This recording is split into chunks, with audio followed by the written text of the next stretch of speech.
Welcome to Rauta, and here we are in Turku, in my home city, with a special gig, and here we have this time Morgal for interview.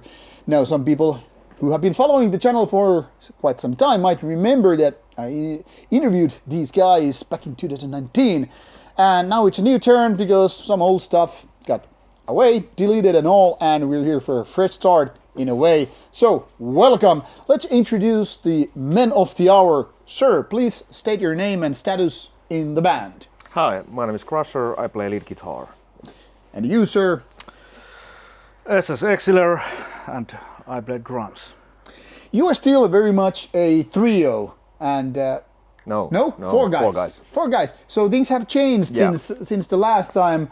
But other than that, your musical style hasn't changed too much. You have at least one album out since the last time we did this interview. What other has happened in the Morgal camp?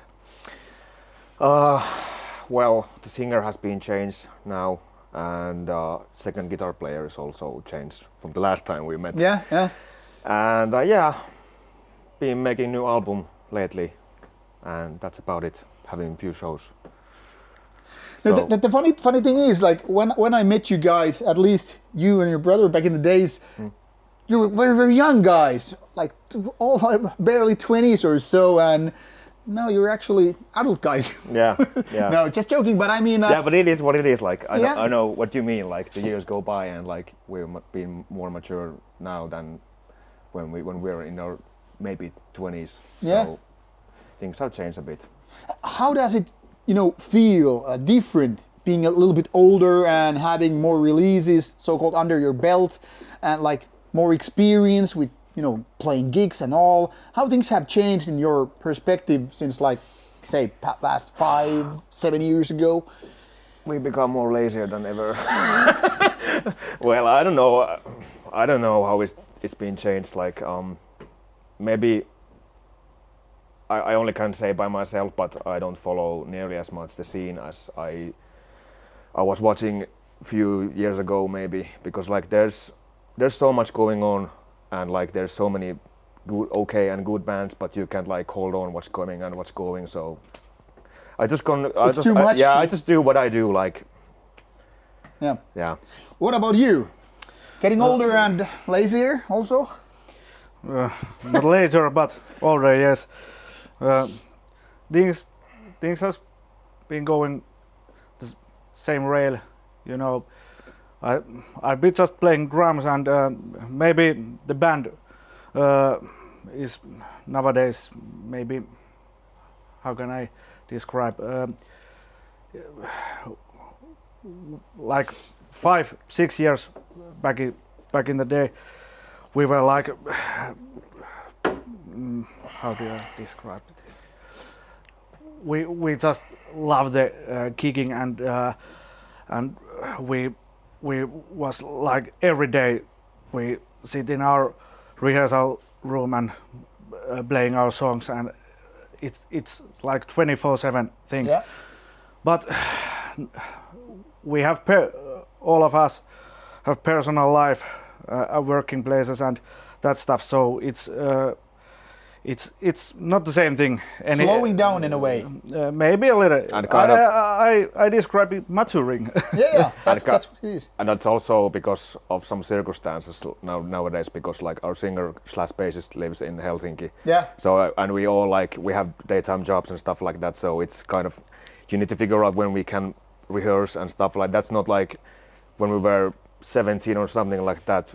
We could play 3-4 times a week because we all lived in the same city and we didn't have any responsibilities like nowadays that we have. I know what you mean. Yeah, so it's kind of, it's more difficult to find time and the right kind of space to play. But it's actually I can say it's better because when we gather to play, it's like more focused. It's more intensive than we could like collect every fucking 3 days to a week a play. Yeah. So it's kind of, in my opinion, nowadays if we would still do that, it would kind of lost its effect, in my opinion. Yeah.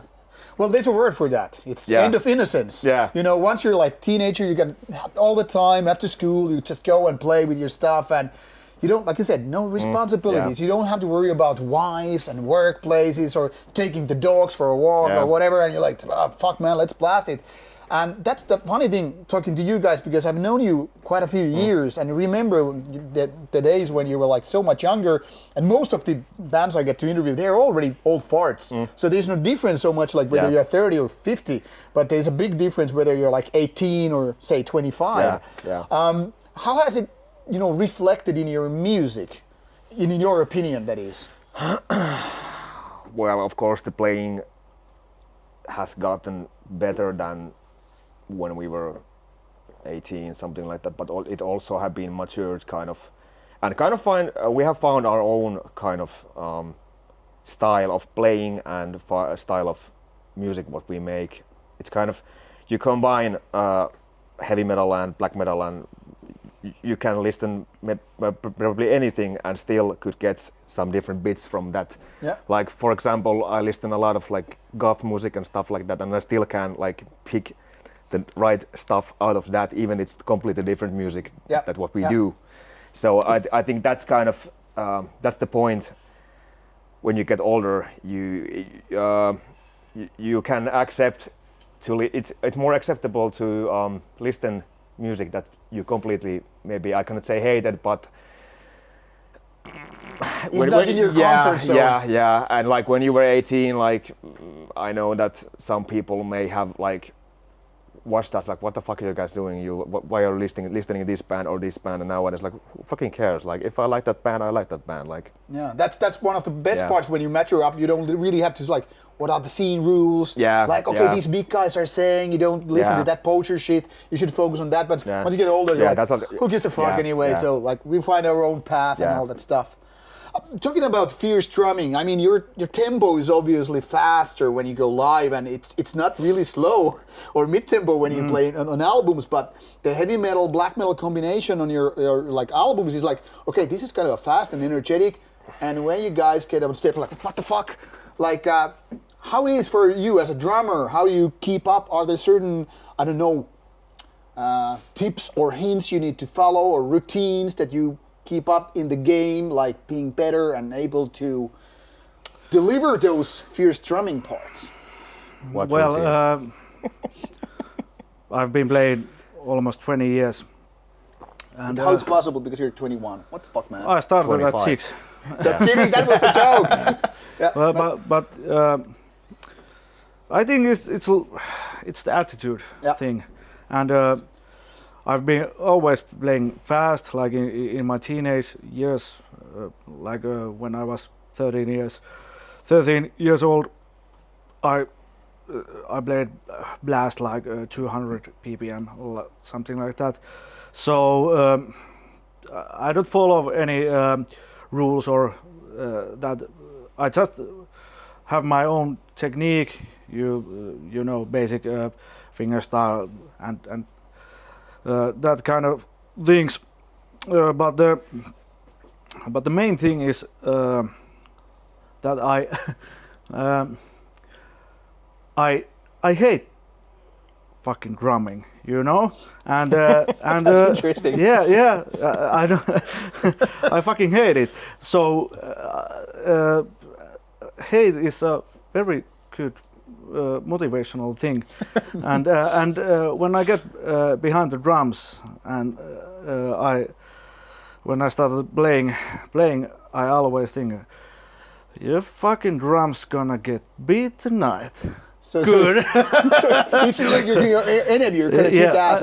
I'm gonna use all my forces to you. Like that's the thing, and I love other drummers who has like same attitude and the aggressive thing.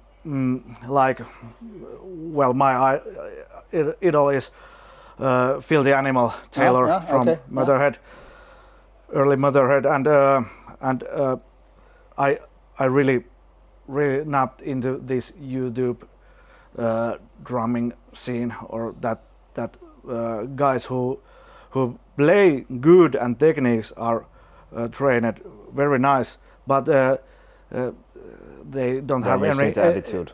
They don't have any attitude or any personal thing in that. Yeah, yeah.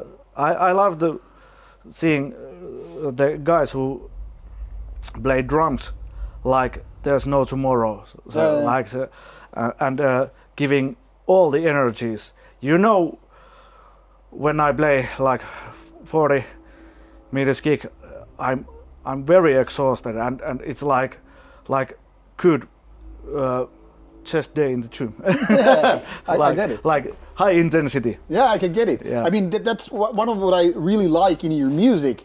Like, be it on the albums or being on the stage, is like you're not like, okay, we're just doing some show, like get the fuck out of here. Yeah, But more like, I hate it. Yeah, like you can clearly almost smell the sweat. Okay, these guys are giving everything. But talking of speed, obviously it's very, very complicated when you grab your guitar and you have to do all those, well, technical riffs. But maybe technical in the sense of technical or progressive music, but we're still talking about the kind of unique style or rare style where the heavy metal blends into black metal. So you cannot be just shredding the kind of basic tremolo riffs, but also keep the kind of a heavy metal flow in a way. But it's kind of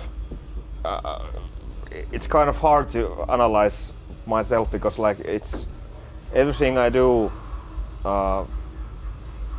The sound comes from the fingers, not from the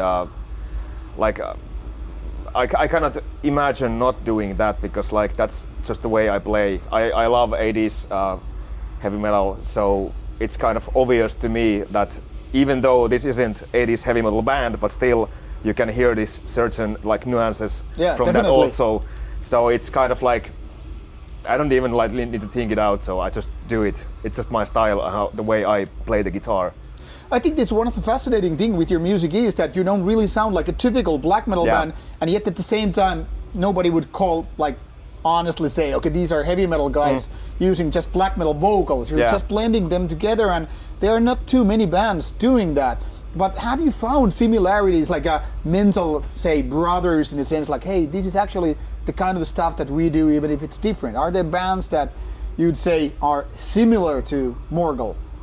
Well, of course, probably everyone can recognize Niflheim out of that. Well, but that's pretty obvious. Like, but, and Hellbutcher in a way, I guess. Yeah. But apart from the kind of most obvious ones, are there names that would compare? Like, if you like them, you would like us, or vice versa?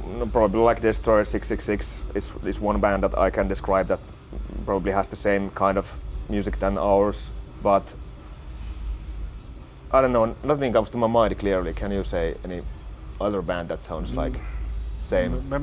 Maybe Swedish black thrash bands, and from Norway, that Deathhammer. Okay, you know. Because I mean, that's pretty kind of same, but they're more trashy. Because you're more heavy, kind of heavy black rather than black thrash. Yeah.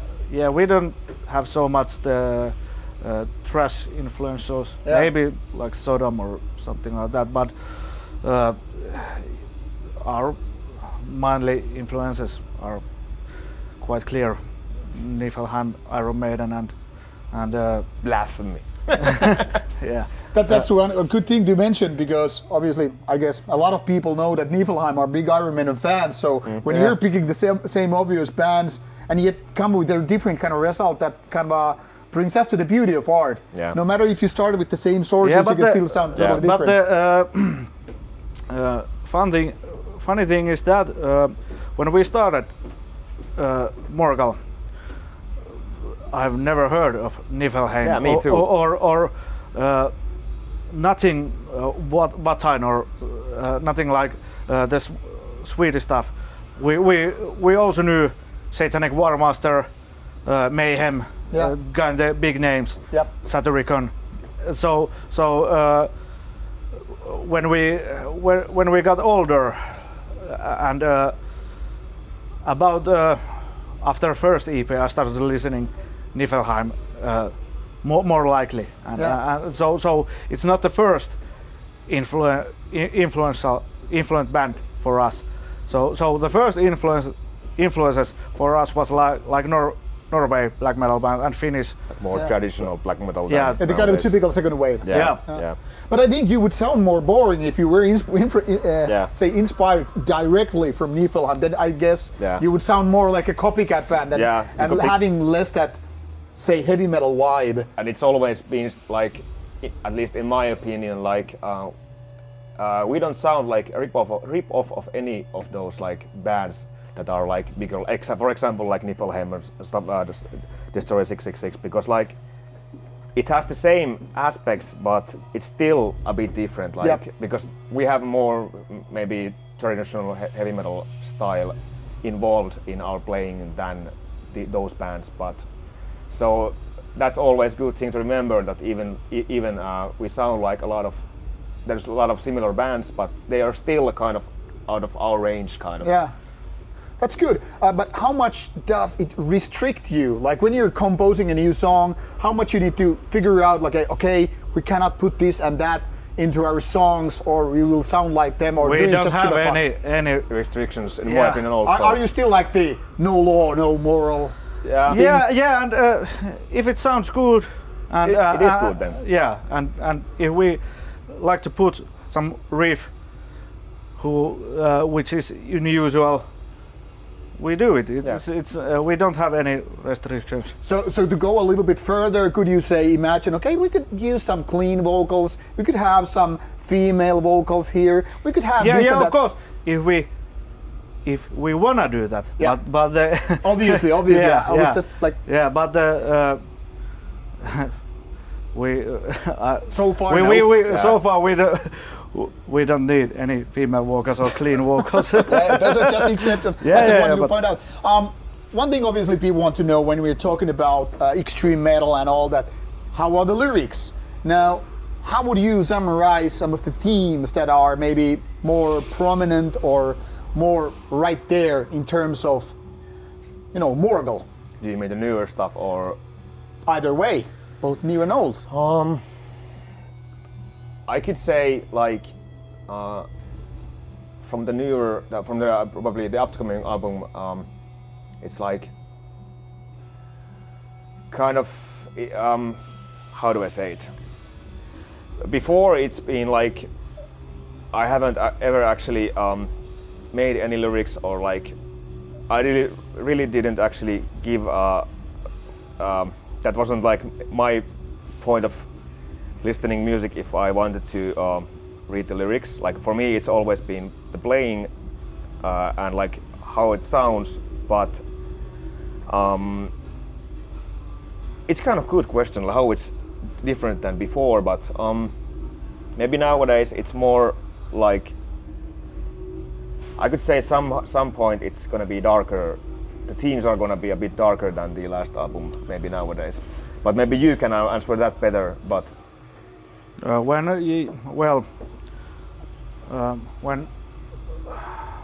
Lord Warmoon wrote all the lyrics on Nightmare Lord and EP, and the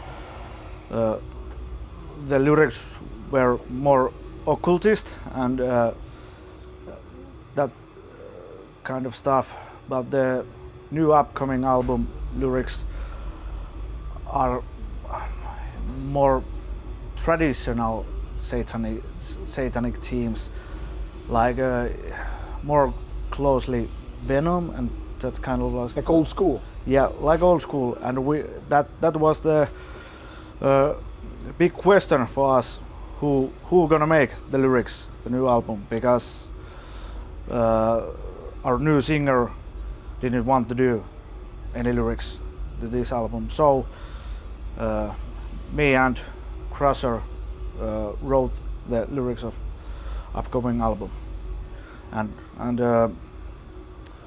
the themes is going like the old satanical books and that stuff, and of course one of the songs is manifest violence. Yeah. But this might sound like a silly question, but I think it's worth asking. Are lyrics how important they are to you, because there are plenty of bands where just like lyrics are mandatory evil. You have to have something in order to sing, but they don't necessarily enjoy putting out the lyrics so much. And some are like, oh, lyrics are the most important, even better than or more important than the songs. What about you? For me, in this band, the lyrics are important, and they need to be evil and need to have something story or like that. But it's not the main thing. I think the playing and the whole thing, the band itself, it's more important. Not only my drumming, or it's the everybody has like their own duties and and maybe some of our fans really likes the singing and the lyrics, and somebody likes my drumming, and but the we are trying to make things like equal. So lyrics are important for me and for this band, but they are not the only thing. And let's put it this way: we played a few years ago in US, and we had to play instrumentally, and nobody was. I asked around after the show that actually nobody was like, nobody even noticed that there was lack of something, like because like we have always something to offer for the fans and the audience, even that there's no singing involved. Of course the vocals and lyrics matter, but like I think we've always it's all been about the playing mostly, like it's not like that important than the how what and how you are gonna perform it for me. What about live performance? How important it is to you to say perform versus play? Like, would you like me put it this way? Would you give yourself a little bit slack? Like, okay, if I make mistake, it doesn't fucking matter as long as the feeling is right there. Or is it important to you to like, this is better to be fucking great, intense, and all that stuff, even if it looks like I'm just checking out the riffs and all? I think the performance is always about the feel, but of course, because our tempos are so high and etc., we always need to look what we do, so we don't play like a bunch of bullshit. But like, of course, it's the feel, it's the most thing like we are looking for, and what we do, like for me at least. I don't know about you. Well, I don't know. We want to be the best everywhere we play, and we wanna bring to the table like the fucking insane show, and it needs to be fast, brutal, and it needs to be like that gig. Audience is gonna remember that gig like, whoa. I still remember when you played at Turku Saatana, it was 2019. I remember that was very, very intense, and I was like, man, these guys are going someplace. Like, there is so much energy, and well, I don't know if there's a better word for that energy. And if you ask me, to playing live gigs is the best thing about and the only thing I really want to do. Especially you hate your instrument. Fuck you. But I love that feeling of aggression and adrenaline. It's like a fucking drug. It's like little time of real blasphemy. I get it. You're really living. Because I don't get that adrenaline like nothing else, but beyond the stage, it feels amazing. Yeah, this is something that people who have never played in a band, or for that matter other things like playing in a theater or sports, don't necessarily get that when you go on stage. You get the adrenaline and maybe you get a little bit nervous and all that stuff, and then suddenly you're like full of fucking hormones and you're like in a different place for a while. And that is something that everybody who has ever played live know that it's a special feeling. But there must be something special also recording and making songs. And one of my usual annoying questions is which one you like more, but I guess you kind of answered. I'm guessing you are more like a live is more important. Of course, there's the satisfaction of when you're recording an album, so you can hear, you maybe get that one thing right, and then you are like, fuck, I fucking played this. God damn it, but and then you have something new to perform. But like obviously the feel is the thing that we all been searching for. Like you cannot get the energy and the adrenaline out of anywhere other than playing live shows. Yeah, you don't really get the feeling in the studio. Yeah. Let's take a fourth take. Oh fuck, this is getting boring. 400 take. Especially with the vocals and drumming, you're just getting like tired. Fuck it. My opinion is that I fucking hate recording drums. It's fucking stressful. Yeah, and I record the drums like one take, and if 10 seconds before the song ends I made some mistake. Okay, all over again, and it fucking sucks. If I didn't wouldn't need to do it, I'm not gonna do it, but I need to do it. So and you can fix it because you don't use click. Yeah. Now, talking of mistakes, there was a certain, let's say, a veteran band from Finland in the black metal scene. Not gonna call it names because no need to shame anybody. But there was this certain gig when a band was really, really drunk playing live, and of course it was filmed by somebody on YouTube, which kind of showed that when you're like too drunk and the performance can be just about anything. And you mentioned already that you have to deliver and you want to deliver the best possible experience to the audience. So it's like a really night to remember. How much does that kind of element stress you personally? That there will be always people like, I'm gonna film this shit, and if you make a mistake, it will be recorded. Or do you give a fuck?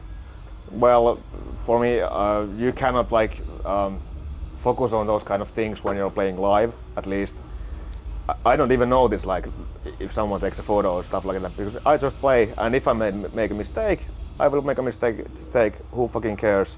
Show goes on and stuff. I'm more like thinking in that sense, like, has it ever happened to you, like, oh man, we're a little bit too drunk on stage, or no. Have you always been focused? We always been focused, in my opinion, but of course there has been some shows that I'm not really satisfied of the playing, but that's not because of any alcohol or stuff like that. That's just like playing. You're way too innocent. What the fuck, man? This is the ruin of nowadays generation. No, seriously. I have been playing all the shows with Morgal sober. So the drinking happens afterwards, if? Yes, if I drink before gig, it's like 1 or 2 beers max, and that's it. That's very professional. Because if audience pay for our concert, it's embarrassing if you go fully drunk on stage and what the fuck is going on? It's so embarrassing. So if I go to see some band and I pay the ticket and they are so fucking drunk and make big mistakes and are so blacked out. It's so embarrassing, and I will never go to see again that band. So it's like unforgivable. Yeah, because this is our, the gigs are our duty, and I don't go to my workplace. Bust ass drunk. Yeah. It's the same thing for me. So first you do your job, and then you get a drink. Yeah. Well, that's a really, really good work ethics. talking of which, nowadays we see a lot of things like when all the festivals are getting more, say, more professional, also more sophisticated, and with that we also see more like there has to be these more safe space things, and everybody has to be like happy and safe and all that stuff. And you're one of the bands like no law, no moral, no fuck you. At the same time, do you feel there is a, how to say, contradiction when it comes to like you want to be the dangerous band and you also want to play well, but you also want to play the extreme metal, and things are like, hey, these are family friend gigs. How do you see world changing with these events? I don't want to answer that. You don't have to. Morgal gigs are not Family Safe friend. space, yeah. Morgal gigs are more like hate space gigs. I think that's a very, very fitting. What about you? I mean, have you seen this when you like go play on places? I've seen that, and like, how could I say this? Put it into words.